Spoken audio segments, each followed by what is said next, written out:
কোনো রটনা নয়, কোনো গুজব নয়, কোনো মিথ্যা নয়। হ্যাঁ, আপনার আমার মতো জগন্নাথ দেবেরও জ্বর আসে। তিনিও দীর্ঘ 15 দিন বিশ্রামরত অবস্থায় থাকেন। কথাটা কোনো রূপকথার গল্প নয়, একেবারেই সত্য ঘটনা। পুরীর জগন্নাথ দেব সত্যিই জীবন্ত। জ্যৈষ্ঠ পূর্ণিমার দিন জগন্নাথ দেব, বলরাম দেব ও সুভদ্রা দেবীকে 108 কলসি পবিত্র ও সুগন্ধযুক্ত জল দিয়ে স্নান করানো হয়, যেটিকে পবিত্র স্নানযাত্রা বলা হয়। অতিরিক্ত ঠান্ডা জলে 108 কলসি জল দিয়ে স্নান করানোর ফলে আমাদের মতো প্রভু জগন্নাথ দেবও সর্দি ও জ্বরে আক্রান্ত হয়ে পড়েন। শুধু তাই নয়, দীর্ঘ 15 দিন ধরে প্রভু জগন্নাথ দেব অসুস্থ থাকেন এবং ওই সময় তিনি প্রতিদিনের মতো অন্নভোগ গ্রহণ করেন না। রাজবৈদ্য বিশেষ ভেষজ ওষুধ প্রস্তুত করেন, পাশাপাশি ফল ও নানাবিধি পথ্য প্রস্তুত করা হয় শ্রী জগন্নাথ দেবের জন্য।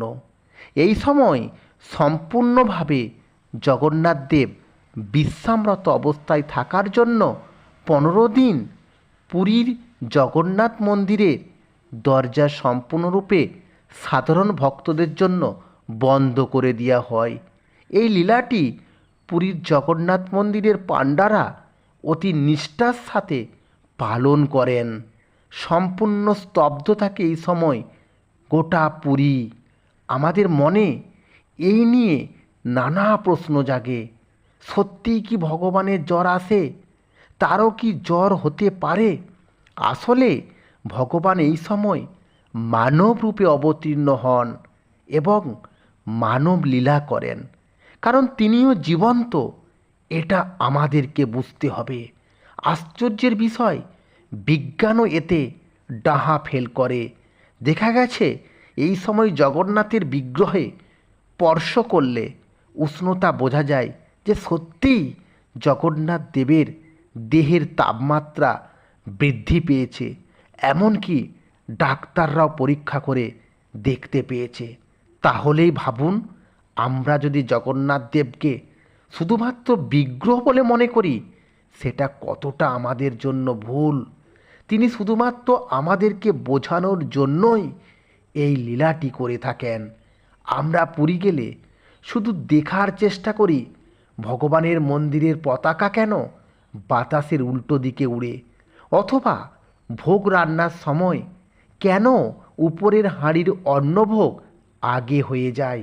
এটাও যেমন অলৌকিক, তার পাশাপাশি আমরা যদি প্রভু জগন্নাথকে আমাদের ভক্তি ও শ্রদ্ধা দিয়ে দেখি, তাহলেই জগন্নাথ দেবকে বুঝতে পারবো, অন্তত অনুভব করতে পারবো যে জগন্নাথ জীবন্ত ভগবান।